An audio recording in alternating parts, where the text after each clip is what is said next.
all right, James. Doing all right. Thanks for having me here. It's good to have you here. You're a good supporter of doing the right thing and the good thing, and you've made a ton of music. You have some work that's going to come out soon, as I understand. You'll tell us about that. But you worked with me on a project for one of my movies, and it was a conscious rap track that really knocked it out of the ballpark, in my opinion. And we can talk about the difference between what you do and the way you do it and the way the mainstream does it. And, you know, the real value in music is the kind of stuff you're doing. So what do you got to say about that? Well, first off, thank you. That's number one. Thank you. I appreciate that. We are outside. I don't know if you can pick that up. There's a helicopter flying above at the moment. Let me give it like 5 seconds for it to pass by. Okay, that's cool. I can still hear you, but I'll wait for you to let that go by. Yeah. Sorry about that. I mean, you know, we're both outside at the moment. This is the best that I can get for lighting and being out in the free atmosphere. Other than if I would have did this in the room, it's hot. It's hot in the house, so I like being outside most of the time.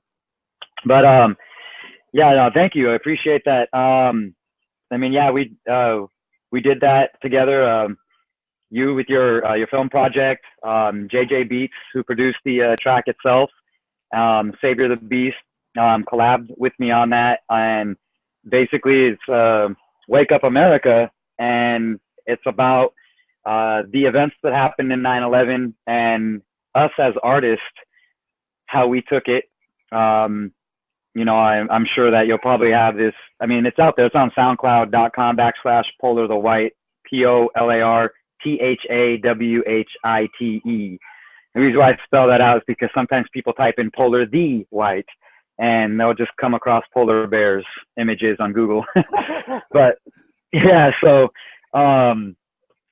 basically, like I said, you'll probably have it linked up in here somehow. People will be able to hear it. But what we did is, I mean, I don't know exactly how Savior did his part, but Savior's already been a believer in government corruption. He's Mexican and half Native American. So, you know, already part of his ancestry is already, you know, suffered at the hands of, you know, the Euro takeover, the establishment, and all that. So he's already had that ingrained and already in his spirit. But, you know, he's not the type to just sit down and watch mainstream TV and believe everything that's said on the news. You know, he's done his research as well. And that's, you know, more or less how this all came to me is through my father. He's ex-Air Force. And honestly, that's kind of when I woke up, was on the day of 9/11. Well, I can't say like I completely woke up. I don't even think I'm completely woke up as it is yet, because there's so much truth out there that isn't even revealed yet.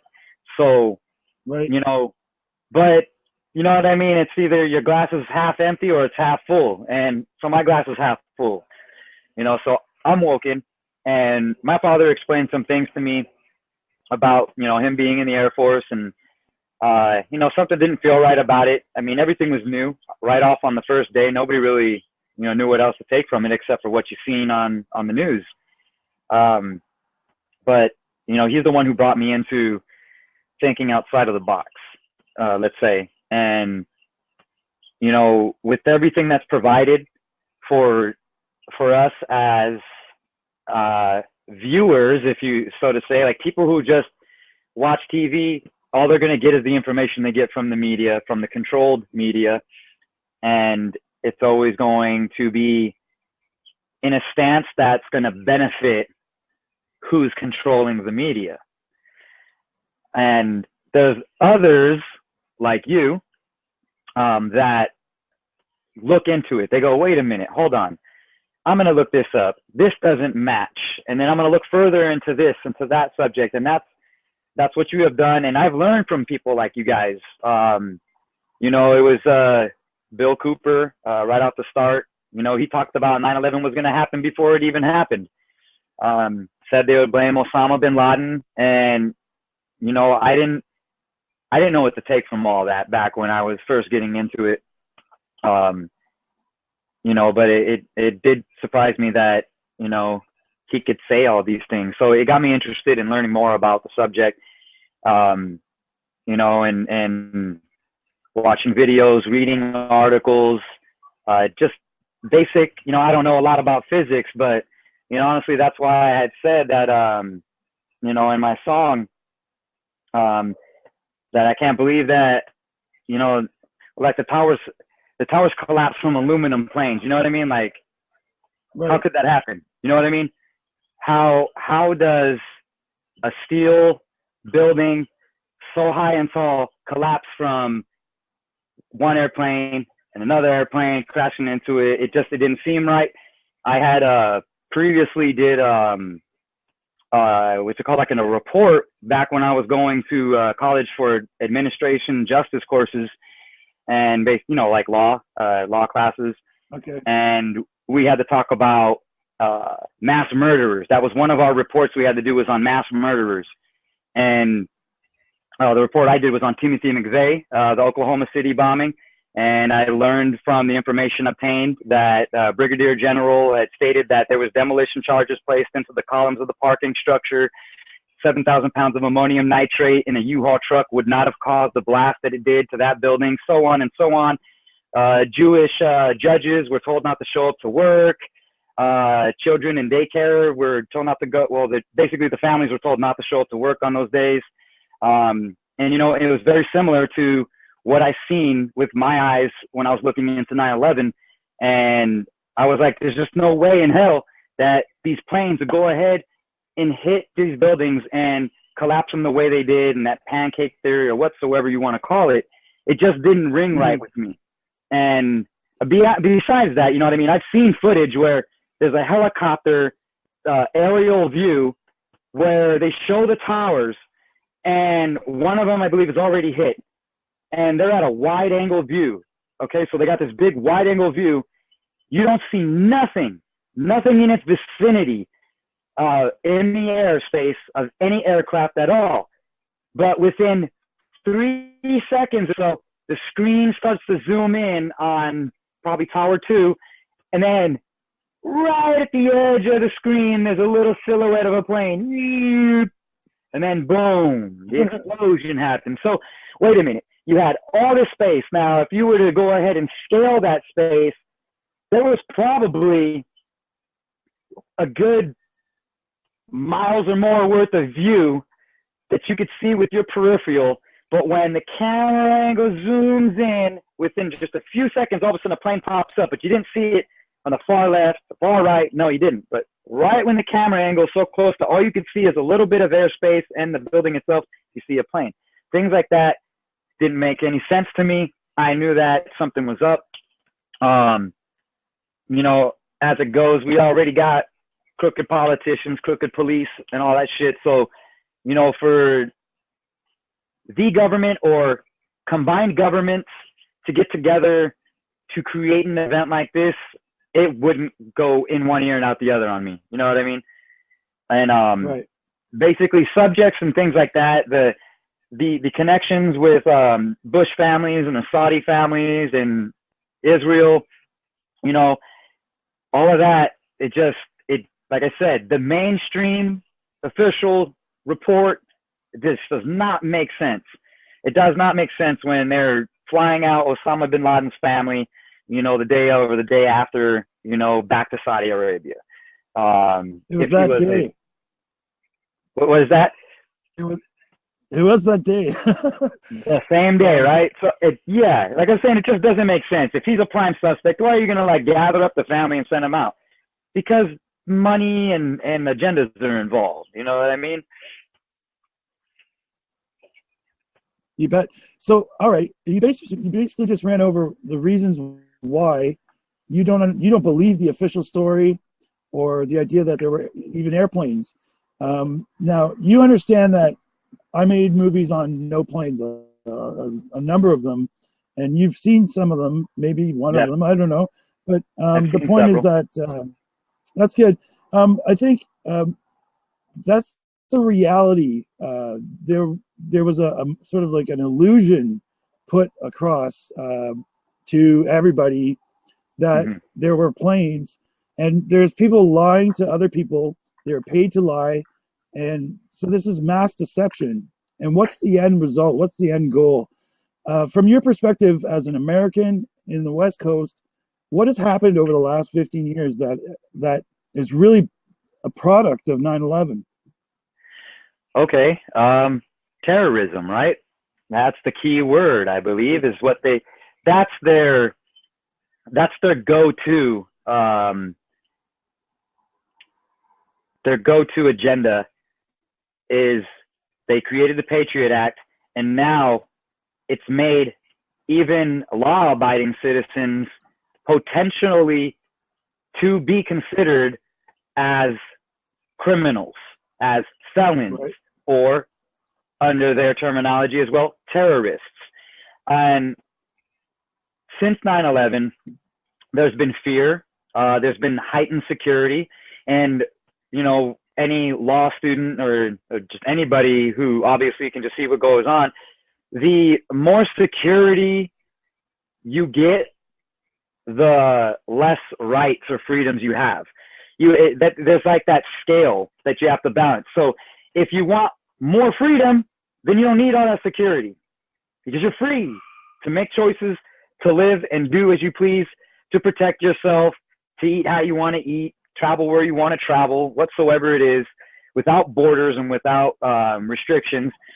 But if you feel that you need security, you're going to lose a lot more rights. And I see that as being one of the things that has happened, because our police are militarized more now on the streets than ever before.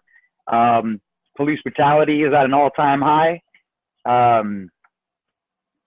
You know, with using terrorism as a front for their real agenda, is it creates a chaotic flow of society. The airports everywhere. The airports are even more strict with the things that they do. All over box cutters. Doesn't make fucking sense. You know, you know what I mean? But right. You know, everything's strict. Like, you can't even go in with like shampoo. It's got to be like really this tiny now. And you know, some of the restrictions they've done, I think, are just nonsense. But you know, things have gotten more tyrannical. To say the laws have gotten increasingly tougher, stricter. Limits us as citizens or residents or whatever people, but the government's not restricting themselves. They're still with full force have all the rights that we used to have, and they're restricting from us. And of course, you know that I believe what it is that they want is to be able to have total control over every single individual and be able to track every individual from location-wise, purchases, to what you do or say over the phone or in your emails, or, you know, because even this was going on, you know, when Bush was in office and legally could read your mail, you know what I mean? And now it's moved to read your emails, to your phone conversations. I mean, they say NSA doesn't do it. They say that, oh, it's illegal. They don't do it. Obama fucking, all that bullshit. You already know they let that shit slide. They do that. They say they're only listening to terrorists or whatsoever, but want to be in total control. And in order to be in total control, you have to remove people's freedoms and rights away. And the way that they're doing it is by fear, is by creating terrorists. That's what they do, is they create terrorists, because they know we don't want to just give up our freedom. Like, sure, government, here, fucking have everything. You know what I mean? Like, whatever you say, Uncle Sam, I'll do whatever you want.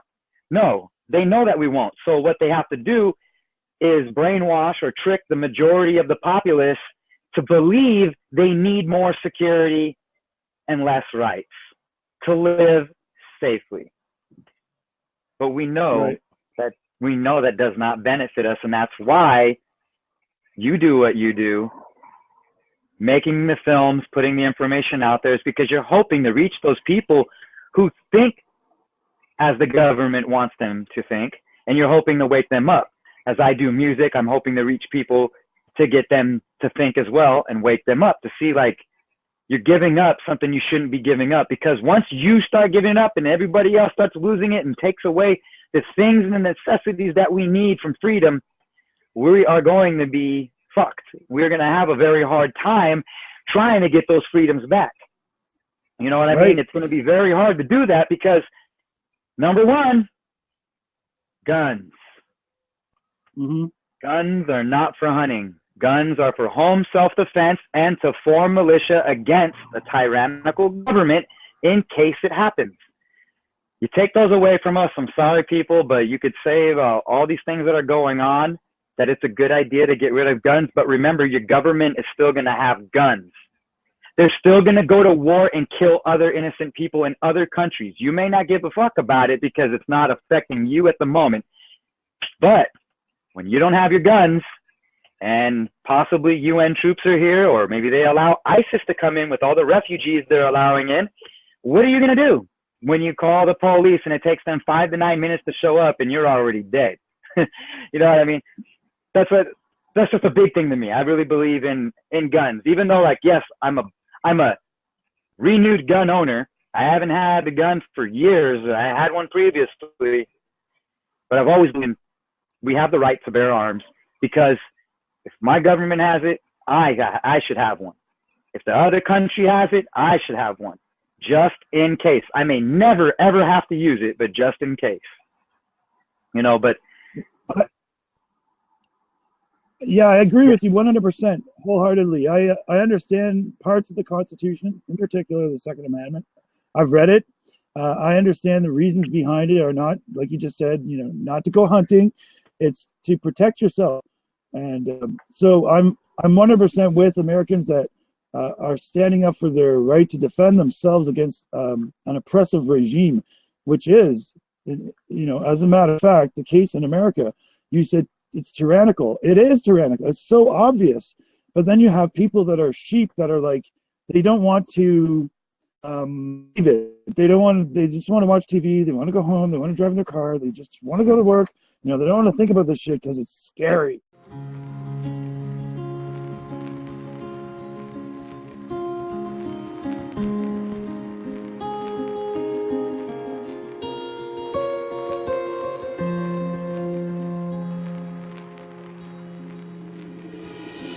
Neocon administration is Riel and Mossad. Bush, Silverstein, and Kissinger create this facade. No matter how you gon' look at it, millions have died. In this aftermath of lies, it's still spot versus spot. I can't see how aluminum planes shook the towers and both collapsed together in less than an hour. Demolition to me is what truly makes sense. But I'm just a rapper, so I rap for all of the dead. From the States to the Middle East, screaming jihad. But if you think like I do, it equals inside job. Why was Marvin Bush principal of security for WTC, United Airlines, coincidentally? No dub MDs, just irrational international war capitals, slaughtering the cattle in the battle. So more and more over, we forget to look back to point out who was really behind the 9/11 attacks. Remember the fallen, wherever they're going, we shall not let you go in vain. We know that you've been slain for the profit of the evil and the power they've attained. Trickery with television, went to war with civilians. It's our own government's to blame. Our own government's to blame. Wake up, America. Wake up, America. Wake up. The lies we were told and the lives that we lost, supposed security at too great a cost. Right out the window, man, our freedom's been tossed. We were fed falsities while the truth was embossed. And major corporations profit from the panic. Seems the American psyche was as fragile as ceramics, that these free falling towers can change the dynamics. The attack was on the masses, there's no arguing semantics. But was the 747s or controlled demolition? With every politician becoming rhetoricians, and the report from their commission reads like the greatest fiction. The media is drilling you with constant repetition. It seems like the mission can only be confusion, cause if you don't know your enemy, you can't seek retribution or strike back at those involved in the collusion. An inside job is the only real conclusion. Remember the fallen, wherever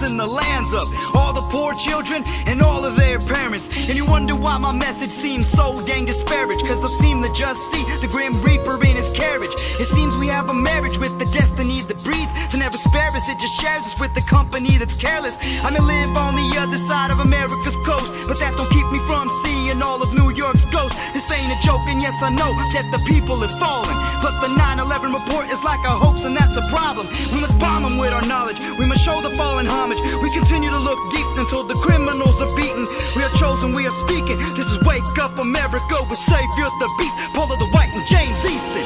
Remember the fallen, wherever they're going, we shall not let you go in vain. We know that you've been slain for the profit of the evil and the power they retain. Trickery with television, went to war with civilians. It's our own government's to blame, our own government's to blame. Wake up America, wake up America, wake up. Remember the fallen, wherever they're going, we shall not let you go in vain. We know that you've been slain for the profit of the evil and the power they retain. Trickery with television, went to war with civilians. It's our own government's to blame, our own government's to blame. Wake up America, wake up America, wake up.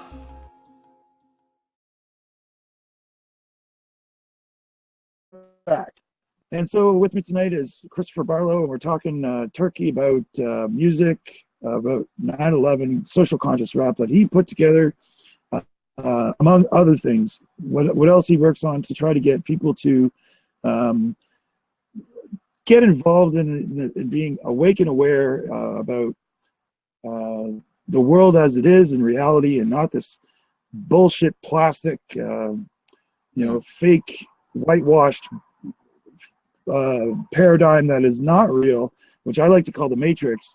I just know Kris from it's been a year or so, and he's definitely a guy's with it, who understands what's really happening. And one of the reasons why I wanted you on the show was to have someone else say the same things that are logical, reasonable, responsible about what's happening and what we need to really be doing about it. So back to you, Kris. Why don't you just jump in? Well, where we should start at, I know off air on our break, you wanted to kind of go into like the lyrics or something to that effect of, I don't know if you had some questions to ask. Why did I add that in there, or why did I write that or say that? But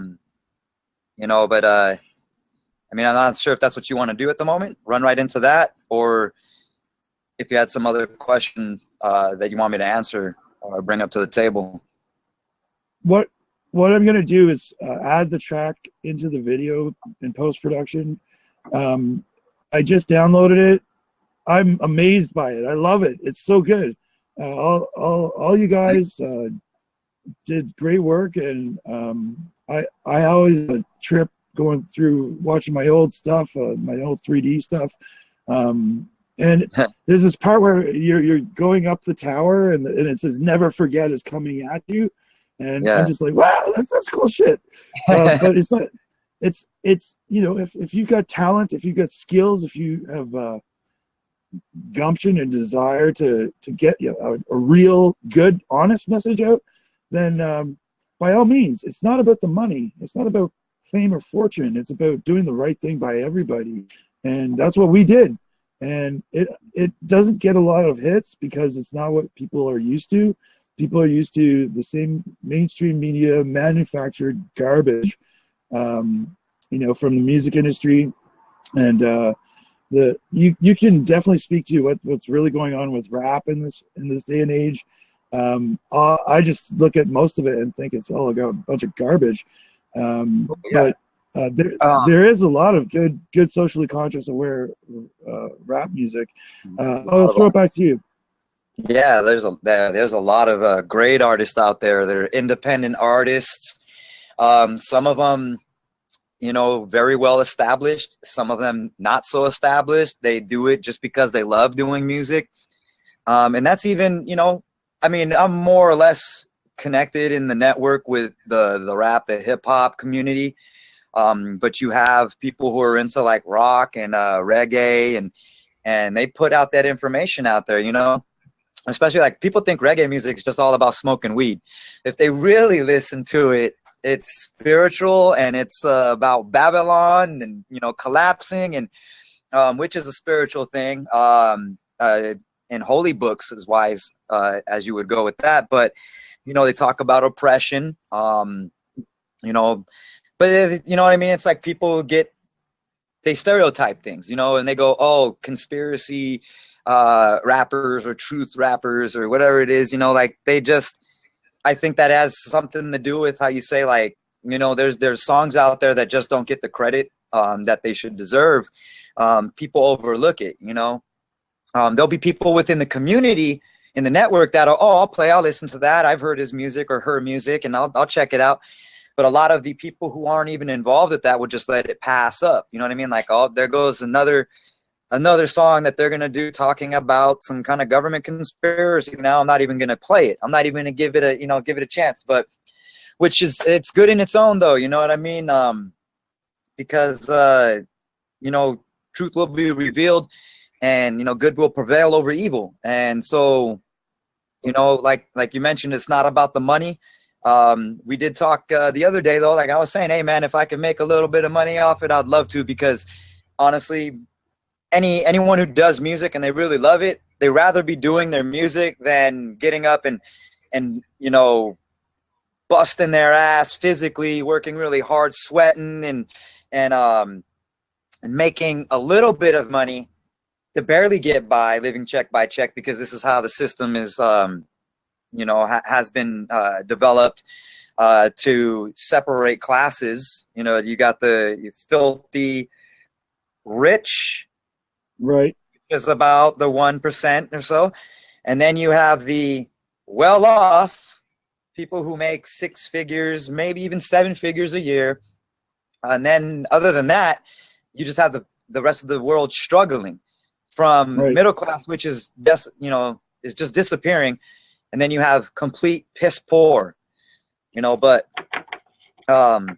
like I said, it's not all about the money, but it would be nice to be able to make a living from it, so I can continue to actually do more with it. And there's plenty of artists that feel just the same way as myself. And you know, one day it'll happen. Maybe it won't. I don't really give a fuck right now at the moment. You know what I mean? I'm going to keep doing what I'm doing, so long as I got that passion in me, and I still have it, and I don't feel it dying out. Well, but to jump in here, there's something inherently wrong with the system that we live in. It's by design that it puts people in poor situations. It makes them poorer. And it gives people who are rich in rich situations, makes them rich. And the middle class is being more and more divided into rich and poor. There's a disparity. Now, when you said you know you have passion and you like what you do and you're good at it and people like what you produce, by all means make some money. I mean, just don't be a greedy son of a bitch. Not you. I don't expect that out of you. But that's what most of the music industry is all about. It's the purpose of making the music is to be disgustingly rich, and you know, it should be in moderation. It's just I mean, something respectable, you know.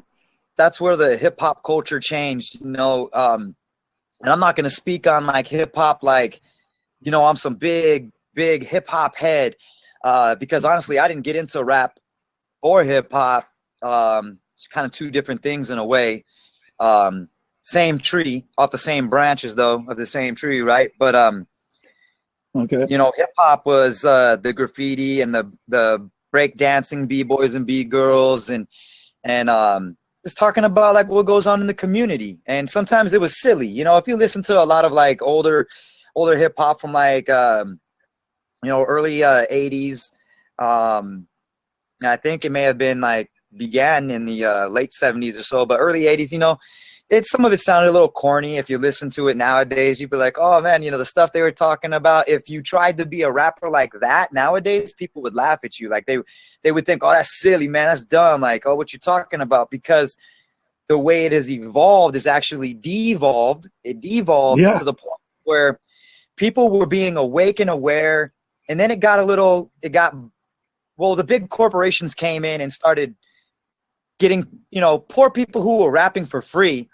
getting them money, and they never had money like that before. So things started changing. They kind of got more poppy, you know what I mean? And the underground still stayed where it was, but the mainstream rap started getting, you know, more corporate, more about the type of clothing that they had, and you know, I mean, there's always the male bravado and shit like that where it comes out. So, you know, who's the better MC, who's the better, bigger guy, and, you know, and who has so many women and stuff like that. That is kind of like got even more and more and more now to these days. But it changed from being socially aware to when NWA came out, then it was like violently expressing the emotions of what was going on here that people weren't really seeing because the news media wasn't really showing it. But even that started dying out. Gangster rap got pretty big after that, but then that started slowly dying out because now it was all about flossing, going to the clubs, having sex, getting drunk. And you know what? Most people cannot live that life. So no, being young, I didn't see it like that. Although that wasn't really my typical type of music. I got into like Snoop Dogg, Tupac, NWA, Ice Cube and stuff like that is when I really got into rap. But Tupac and Bone Thugs was or is been one of my most major influences when it came to me trying to attempt to do music, because where I've gotten to now, I was nothing like where I am now. You know, actually being able to put together songs and being a little more elaborate with my words. And although I've never been big into using metaphors and shit, I just kind of more like, you know, get right to the point and say, yeah. Metaphors are nice. It really does make the sound, make the song, you know, sound really cool when people say things that you can like picture and see. But that's never really been one of my things, and maybe one of these days I might use metaphors. I've never really tried to do that, but you can definitely see the change in the music too. Nowadays, kids are listening to music that the lyrics don't mean shit. They don't mean nothing. Excuse me. Right. I hear you. It's all about the beat. Mm-hmm. So basically, to me, if it's all about the beat, what's the use of even having a rapper? You know what I mean? Just go and throw a fucking beat on and let these young generations, you know, enjoy it. But at least they wouldn't be brainwashed. You know what I mean? But they still. I liked what you said. Yeah. I like what you said about not using metaphor, because all music in I can think back to the 40s and there's always metaphor. It's always a read between the lines, and some people don't have the ability to fast enough while the music's speaking and lyrics, and they just don't listen to the lyrics. But some people do, and some people can pick up on it like instantaneously. And there's multiple meanings in the metaphors. And you know, they call it double entendre. Well, there's more than that even. And you also talked about the corporatization of the music industry, as you know, as this megalithic corporation machine gobbles up anything new and interesting and original, and then sells it for a massive overpriced profit. It's a money-making scheme, and the value of whatever's in that music is lost when you spend $30 on a CD. What? I said it sure has been. It sure has been. You know what I mean? Like the value of it has been lost. They've raped, stripped, demeaned, devalued. As far as hip hop would go, I mean, like when I compare that to like if I'm listening to some jazz, some classical, some rock. Now there's some rock music that I'd be like, man, just that's some sellout shit. It's all too poppy. But even country, I've seen country lose a little bit of its respect as far as, you know, in my aspect. I don't really listen to country a lot, but I've seen some country music videos, you know, and I mean, the lyrics don't change when it's a music video to just an MP3 file. It's still the same lyrics. But like, there was country music videos I had seen where they were just talking about, you know, being with all these bitches and they're all just getting drunk and shit. And I mean, we all have our choices in our life of what we do, but you know, like my friends would tell me stuff like, oh yeah, but you know, like people want feel good music and they want party music, and I'm like, okay, that's cool. I understand that to a certain extent, but like when your whole album or your whole, you know, your whole history of what you do, if that's all it is, it's like you're not really educating anybody, and you're just making these corporations so much more richer and more powerful just so that you could have a few million, but you're really affecting the young generations, because it's young people who are caught up in the music so much. You know, right.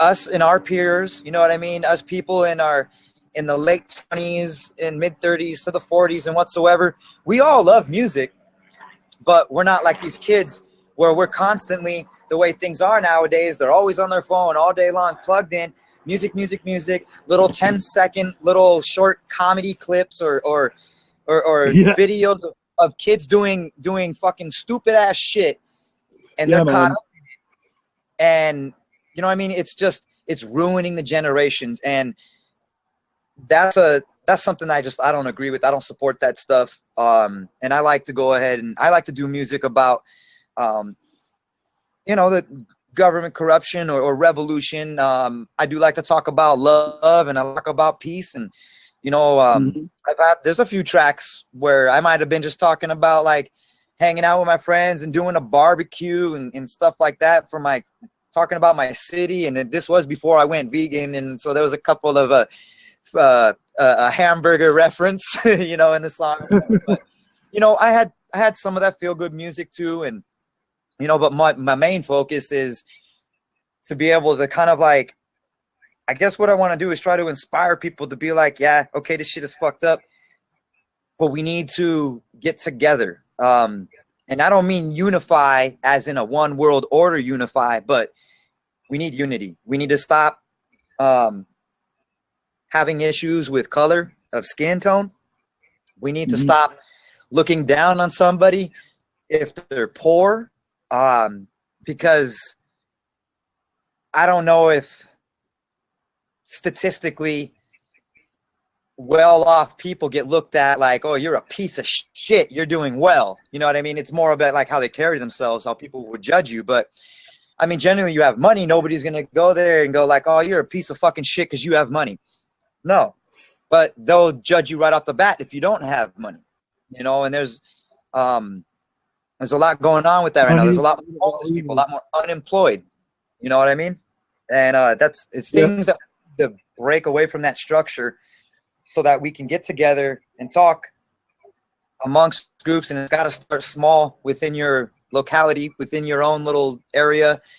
You got to be able to start meeting up people, because we can't get together. Let's have 20 people here right now and let's talk amongst ourselves and let's say what we're going to do, because obviously this could all be being watched, and, you know, we can make a plan for something and our plan could get stopped head on before we can even, you know, even if at a meetup point, next thing you know, that meetup point is closed off. You know, police are there, closed off. They're fixing some piping issues on that street, on those two corner streets or something. You know what I mean? And now we can't meet up there, and our plans are fucked. You got to change it. But you know, flowers by Irene.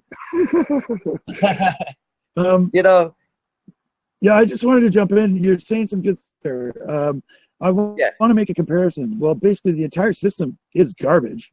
It's been planned a long fucking time ago, like 100 years back. Yeah. You know, gasoline-powered cars. Come on. What the fuck? That's pollution. It's just like it's making you pay for stuff that you don't need to pay for. Just think about electric powered cars on solar power or whatever. I mean, I don't have the answer per se, but there's definitely stuff that has been figured out that's been suppressed that would make it a much better world. It's not because these mob thug evil assholes running everything, and they by design set it up so the poor stay poor and the rich stay rich. And I make a comparison in McDonald's and mainstream music. Okay, an order of fries. Do you know what's in those fucking fries, man? It's fucking chemicals. And the music that they're producing. Some of these artists aren't even writing their own songs. They're just singing them and it's being auto-tuned. Yeah. It's all crap, man. It's all fucking garbage, man. Exactly. Hey, kids! Is it a rainy day? Or have your parents destroyed the TV? Why not try this new real-to-life game? Zionism. It's like Monopoly, but it's way more sinister for all ages and ethnicities. Because you don't have to be a Jew to be a Zionist. Unless you're a Muslim. To get started, just roll the dice. Move your airplane playing piece around the board. You can land on some awesome spots like hoard money or feign anti-Semitism. The object of the game is to land on world domination. But don't get caught red-handed. Some cheat cards include get out of hell free. Just kidding. Or enact the Patriot Act. If you land on a hoard space, you could earn extra billions. By the roll of the bones. Are you bored of other board games? Well, why not try Zionism?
Welcome back to the machine. If you're not in the machine, then you're not in the machine. But if you're in the machine, you're fucked.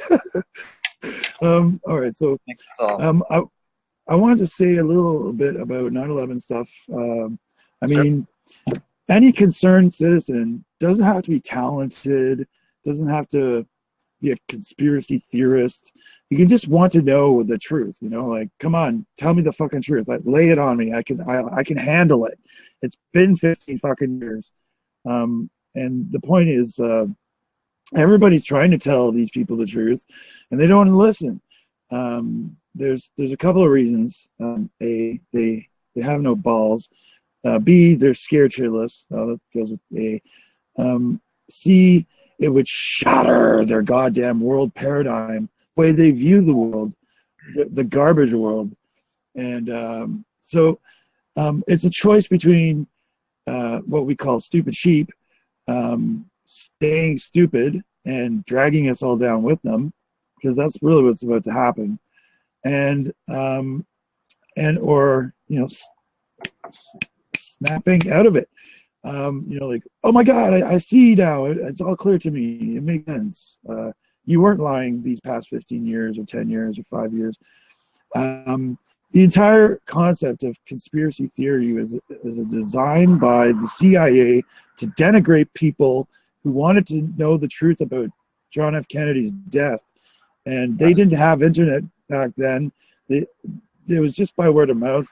And so much information gets convoluted when you pass on information by word of mouth.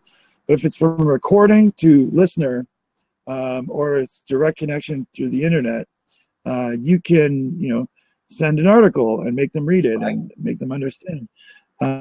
So, I mean, that's what my movies are pretty much. I mean, in essence, it's not for entertainment purposes. It's more for, to support and make you understand the truth about what really happened. When I started, I knew everything was bullshit, and I had to explain why. And I didn't know everything, but at this stage, I put up my 14th movie called 9/11: The Biggest Lie, and I think I know everything, at least enough to put them all in jail forever for doing what they did. And I have to say, you know, with absolute sincerity and you know, in high importance to people, that they need to know that what went on is detrimental to everybody in the world. Oh yeah. It's been 15 years of evil running rampant, and all the bad guys got away with murder and stole all the money. So, you know, what are we gonna do about it, motherfucker? I guess the only thing that we can do right now is, you know, trying to get it through to other people's minds. And, you know, like I sit and kind of, not so much daydream, but I think about it. It's like, you know what? I'm not as well versed as many other people are who understand a lot more about not even just 9/11, but anything else as well. But they have so much information. But I got enough to where I know it's bullshit. We're not being told the truth, and they're trying to cover it up and hide it. Like you said, back then they didn't have the internet, so word of mouth changes. You know, one person will tell something to somebody, that person will tell somebody, the next person, next thing you know, what was said changes, the whole story changes. It's a little harder to keep facts together, but now with the information age, you have links, you have video footage, and what are they going to do once it comes off a personal cell phone or somebody's own camera and they share it and they don't have the original footage? How are they going to change it? You know what I mean? It's like, it's there. It shows you what happens, you know, like in some of the interviews during 9/11, on the day of 9/11, I don't know if it was ABC or CBS or something, was going to interview some people, and they were like, so did you see the plane? And the guy was like, what plane? What plane? There were no planes. There was just an explosion, you know. And then the reporter goes, well, who told you that? He's like, what do you mean? He's like, who told you anything about planes? You know, he's like, we didn't see any planes. We just seen the building explode. And that's coming from people down on the ground. That was on mainstream news. But of course, that clip doesn't ever get played back in the mainstream media. But, you know, so it gets washed over. For us, you know, what we can do is take what information is out there to prove the point and provide it. So I've always kind of thought to myself, like, you know, I'll share a documentary that's like an hour long or 2 hours long, and I always feel like hardly anybody in the Facebook network will watch it, because some have already seen it and they already know, so they don't really need to go and watch it. They might just click like. But there's plenty of people that have never seen this information and will just pass it up. Maybe they're busy, whatever it is, but they won't go, you know what? I'm going to go and put that in my YouTube or in my thing, and I'm going to watch later, and I'm going to check it out Friday night when I got free time after work. A lot of people don't do that. And that's what makes it hard for what we all do. But that is one of our only options. You know, because I mean, the other options are probably a little more risky, you know, for us to take, especially without the support of majority. You know what I mean? So absolutely, spreading knowledge, planting seeds, doing things of that nature is what we do. You know, is what we should be doing. You know, speak the truth. Sure. You know, don't speak with false tongue. But yeah, that's what we got to do. Absolutely, man. Well, I was going to jump in and say that one of the things I first started saying, and I actually named my pretend company because I don't have a company. It's called Wakeup, and it's just like, wake up, you know, like, wake up, motherfucker. I kept saying it over and over and over and over and over. I didn't invent wake up, you know, like, and even the concept of like waking up from your sleep in not the metaphorical sense, versus waking up from your sheepiness, it's still the same. It's like, you know, snap out of it. It's the same idea. It's like, You're dreaming if you believe the lies.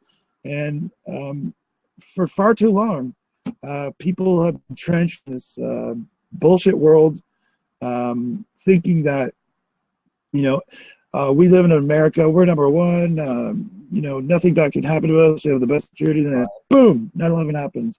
Well, they expected that everybody would fall in line and believe their lies so that they could then unfold their plans, which were, you know about all the false flags like Sandy hoax and Boston bombing and the Dark Knight thing, or all of them. They're all bullshit. All the things that has been there. That Hollywood has even given us warnings before it happens. Unfortunately, we end up seeing it after it happens. We go, wait a minute. I was watching this movie and they made reference to the towers getting hit. I was watching this movie and we were talking about Sandy Hook and Batman. Oh, You know what I mean? So it's like they're laughing at us because in a sense, from what I kind of grasp when it comes to like God and Lucifer and this shit, where Lucifer gets the planet and basically God's kind of like, all right, then fine then. You know what? Go ahead. You think my people will stray from me? Here's your chance. Here's your opportunity to deceive them, to see if they were going to be able, you know, to follow your lead rather than mine. Well, the way that I know that what they do is they put what they're doing in plain sight. It's called hidden in plain sight. And and also they use the Hegelian dialectic, you know, the what is it? Order out of chaos. Problem. Right. Problem. Reaction solution. Reaction solution. But you know, they do this to us, and I think that there's people like that who just kind of laugh at our ignorance and our IQ level or whatever. Just like, these people are just so ignorant. They're just, you know, gonna walk right into the lion's mouth and you know, willingly, you know, without a fight. And it's very unfortunate, very sad, you know, because people care more about the sad story than the fucking truth. You know, they rather be held attached to, oh, but these people died, you know. It's like, well, do you want to know how they died? Do you really want to know what the fuck happened? I mean, obviously 9/11, it did have drills before it happened. Sandy Hook had a drill, or the Timothy McVeigh bombing had a drill.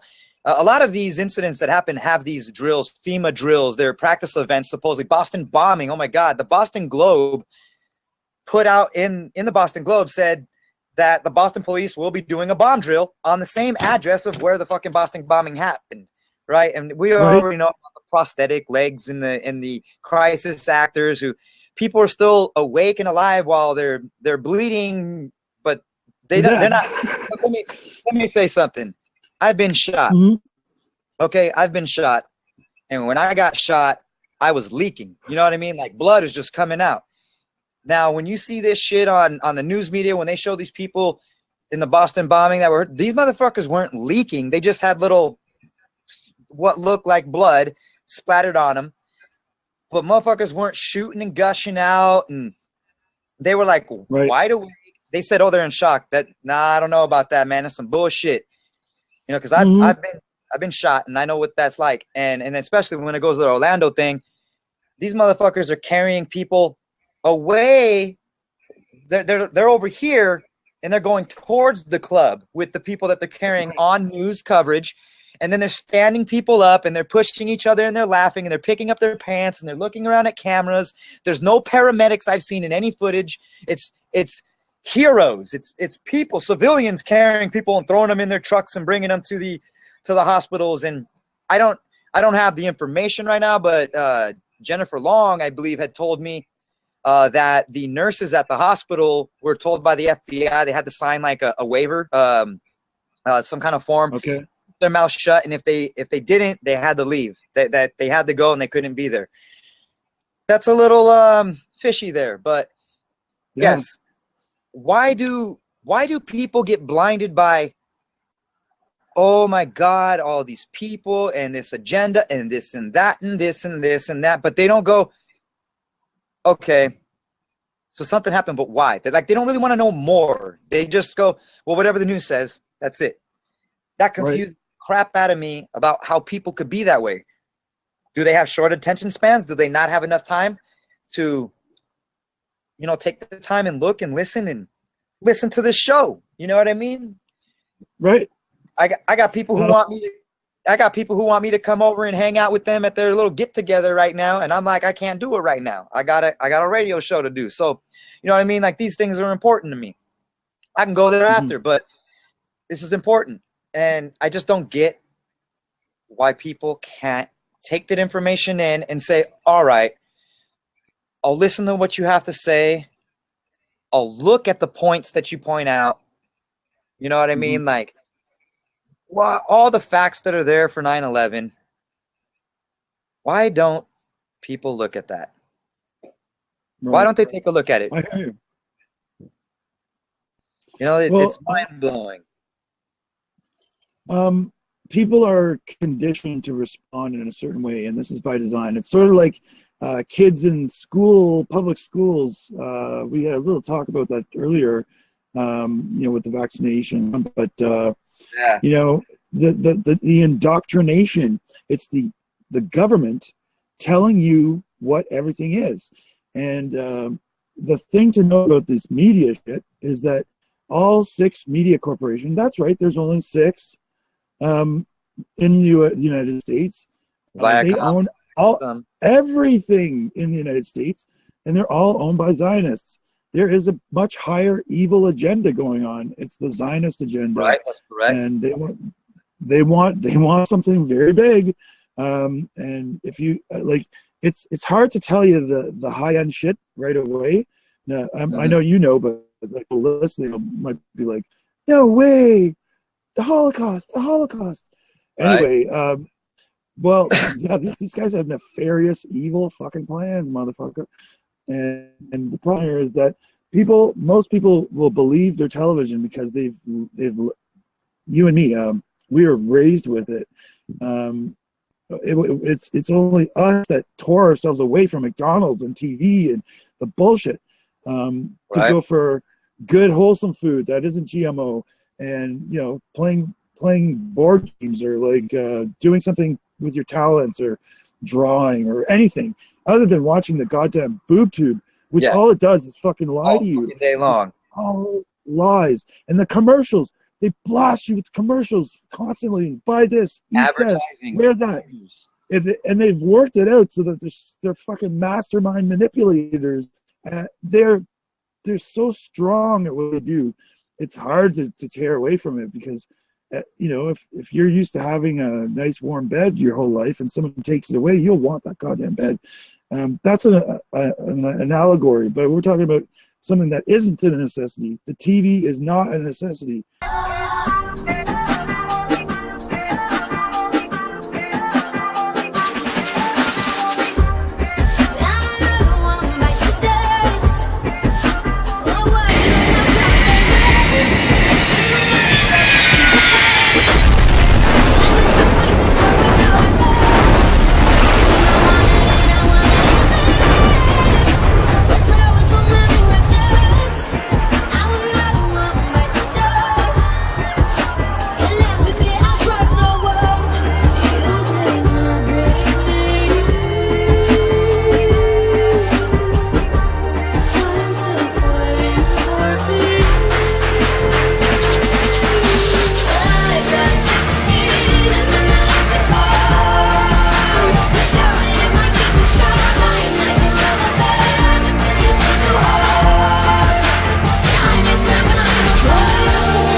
This could have been, another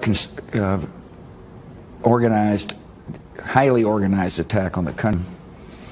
Another organized, highly organized attack on the another organized. 9/11, the biggest lie. Number 14. Watch it today.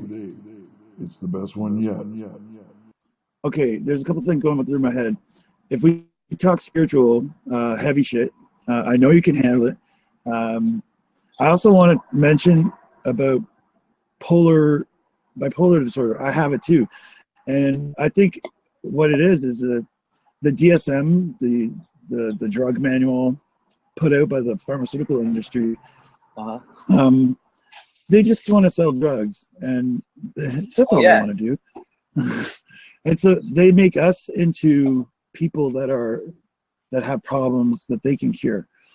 And they put fluoride in the water, and it's the fucking pollution in the air, and the exhaust from the cars, and blah blah blah blah. And we are a product of our environment, and so nothing fucking wrong with us. There's everything wrong with everybody else who doesn't see that.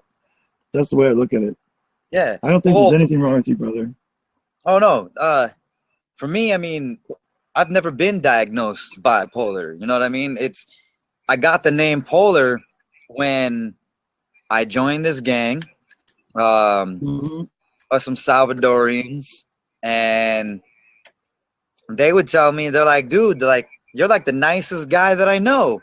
They go, and the next thing you know, 1 minute, all of a sudden you're out there fucking fighting and punching, people and starting brawls. And, I'm like, I'm not looking for that shit. I go, it's just people get on my fucking nerves, and I switch. So they started calling me Polar. They're like, you're Polar, fool. They're like, you know what I mean? They're like, you were like the medical definition of being polar. You're the cool 1 minute, and then you're fucking angry the next. And I'm like, you know what? All it is it's common sense most of the time. And if people don't have common sense around me, it gets me a little kind of like, gets me on edge. And, I was a lot younger. I'm 35 now, but this was back when I was in my early 20s, mid 20s, when all that started happening. But it's like, okay, here's an example. I was talking to my son the other day, and he was like, oh, this guy's over here. This guy was mad dogging. He was mad dogging you when you got out the car. And I was like, well, I didn't see him. And he's like, oh, but he was looking at you hard. I was like, so what? I was like, maybe he thought I was somebody else. Maybe he recognized me, or I don't know, And my son was kind of like, he's like caught up in that shit. Like me nowadays, it's weird. When I was younger, you could be driving somewhere and people will pull up on you and start looking at you like they wanted a fucking problem. I don't know why I don't get it anymore. I don't know if it's the way I carry myself. Maybe I'm older, so maybe people look at me and go, oh, okay, look, he looks older. Maybe when I was younger, I looked like a lot younger. I looked like easier prey or something to say.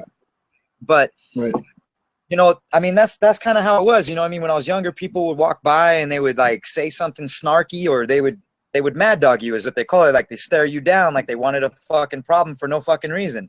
Just out of nowhere, somebody just staring you down, trying to size you up like they're in jail.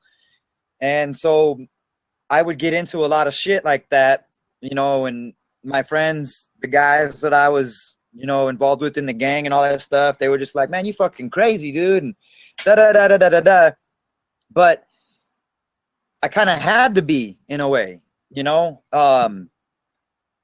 maybe I put it over the edge a little bit, but it's because being white, or Caucasian, being Anglo, whatever, here where I'm at, and its majority is Latino, and you have some black, and you have some Samoan. We have some Asian people here, I guess. I just don't really ever see them around here. There's not a lot of them, but it's more Latinos. And so, you know what I mean? If you didn't kind of like make them feel like, oh my God, this guy's fucking crazy, he'll pop off, you know what I mean? Then they might like never respect you. So, I mean, I had to do that because I got picked on as I grew up as a kid, you know what I mean? And see, can you hear it? Right. You can hear the fireworks going off now. You betcha. Told you once it gets dark, fireworks are going off. Not the full. Not yet. All right, so no, it's not the 4th. That's cool. Well, calm down over there, you guys. No, just kidding. Right. All right, so we had fireworks last night or 2 nights ago. Yeah. The first, anyway. All right, I want to talk some spiritual heavy shit with you. Sure. Do you know what the third eye is? The third eye, to me, is a way to connect to God. It is the pineal gland. It's in the center of our head and our forehead in here, somewhere located in there, deep in there. But I believe it is a way to connect to God. Now, could be other things. I've heard that God shut it off from us, and that's why they say don't do meditation, don't do this and that, because like the demons and evil spirits will try to come in, and throw their influence. That sounds like Satan. That sounds like Satan talking. Not you, but that's what Satan, don't find out about it.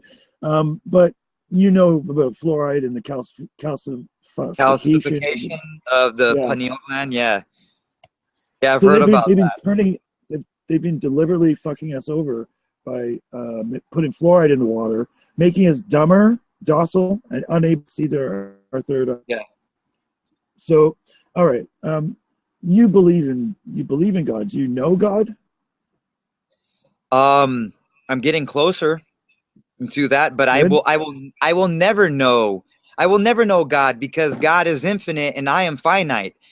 I am limited and God is limitless. If God is the creator of all and all things that exist, from thought to materialistic things to spiritual to elements and all that, if God created all of that, I can't even fathom to understand half of that shit. So I will never here in my flesh truly know God, but I'm getting myself to the point of knowing and more understanding God in my beliefs.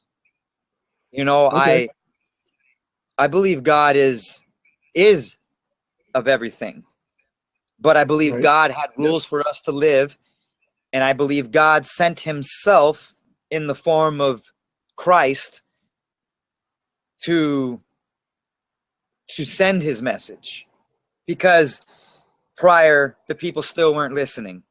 The Israelites, you know what I mean? They denounced God. They wanted to do other things. And so Christ basically is the coming of God to give another chance, because we really have nothing to offer to God. If we were created by something, what can we give back to the creator that the creator doesn't already have, except for thinking about it as parent and child?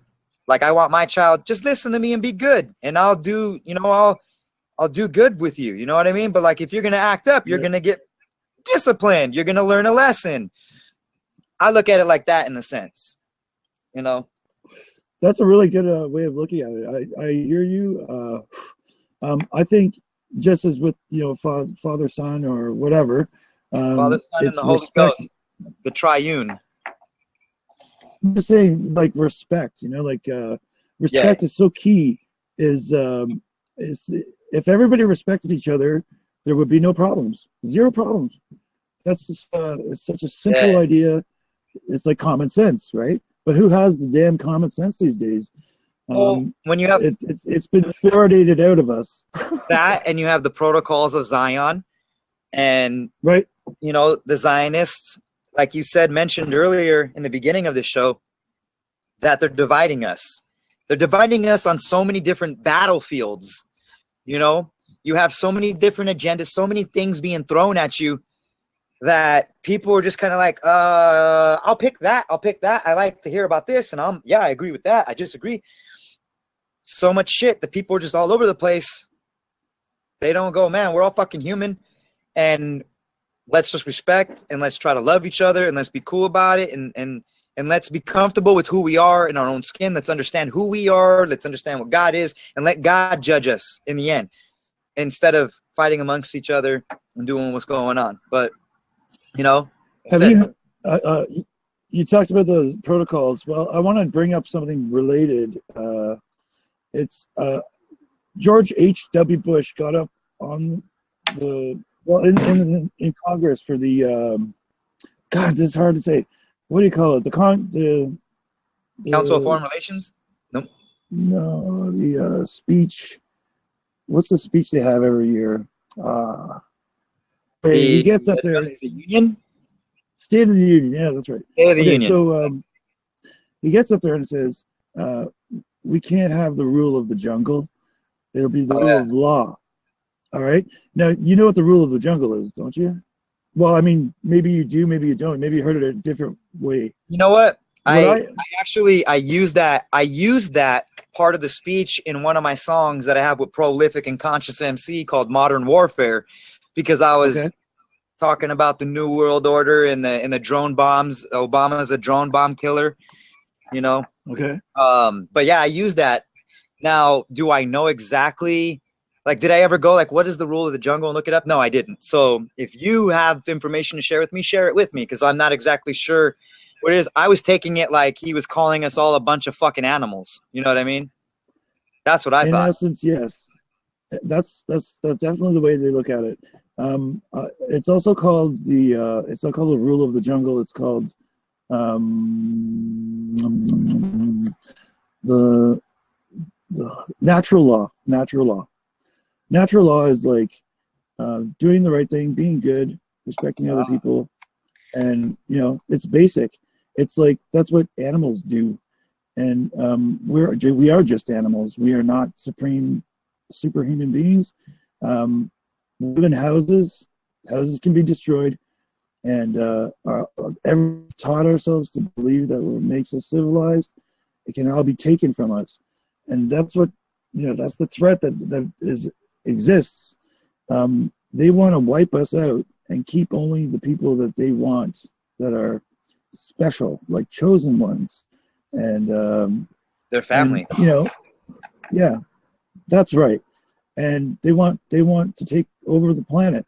And this isn't some I'm on drugs. I'm not, you know, and even if I was, it wouldn't matter. It's the truth of the matter is that there's a plot to murder people on the, and you know, that's why I say wake up. That's the reason. It's not 9/11. It's not Boston bombing. It's because we're all in a whole heapy pile of shit, and if we don't wake up, we're all going to be dead. And the people that are stupid sheep that don't want to listen, they are a detriment to everybody, and they need to be woken up. You know, shaken, waken. Anyway, they do. We need them as much as they need us. You know what I mean? Without the resistance, man, that we've been putting up, they would feel what is really coming already. It would have already been here. But you know, the PTBs, they have to slow their things down. They have to change up their plans at times, and basically it's because some of their shit gets blown out of the water. You know what I mean? The facts get shown, and they go, "Fuck! All right, our cover's been blown.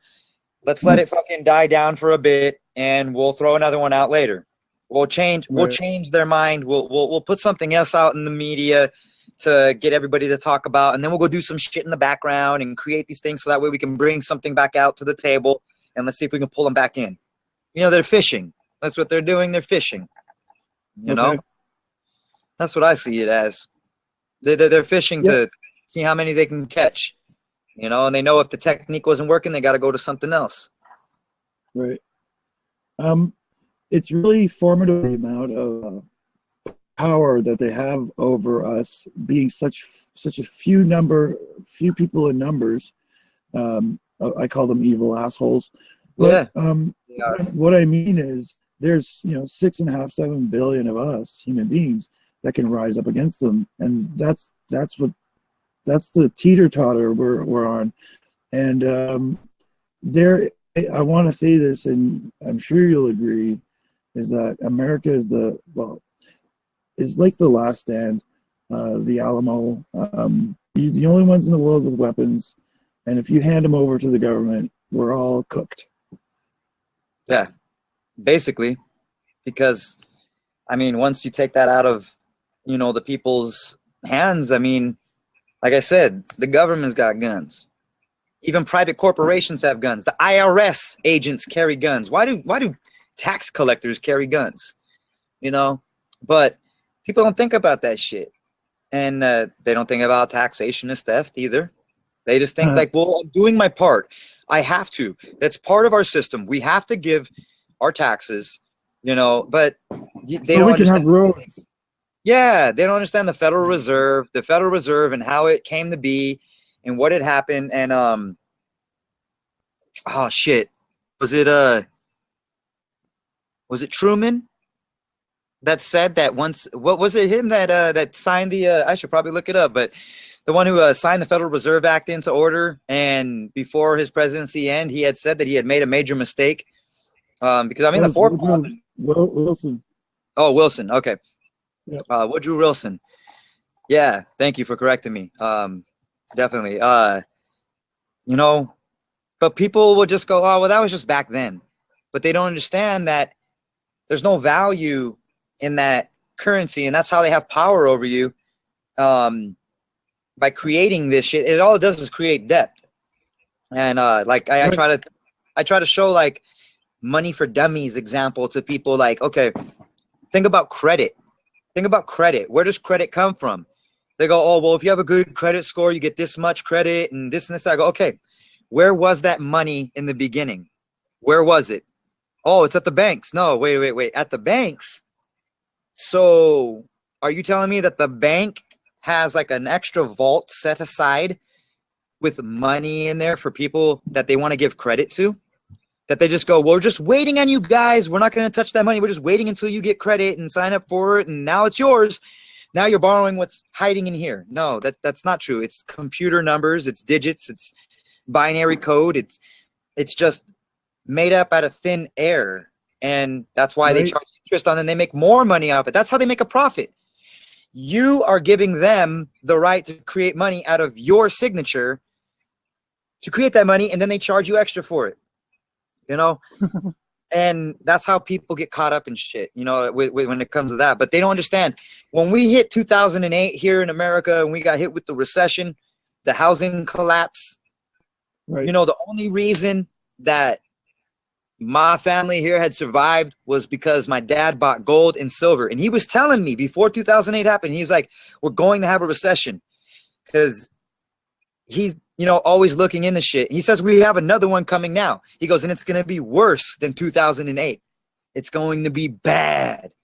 And that's probably why I've been, you know, getting a bug out bag and buying a gun and more guns and doing things to get ready just in case. But I want to invest in silver as well, because silver will shoot up again when this shit happens, because it's just an element that ends up becoming tradable, because before money, there was gold, silver, and actually the dollar bills used to say you could trade this dollar in for this much amount of silver, or this $5, whatever it was, the value of it. But they took that standard away, and people don't really realize that, you know, and we try to show them, but that's where they get majority of their power, is from money.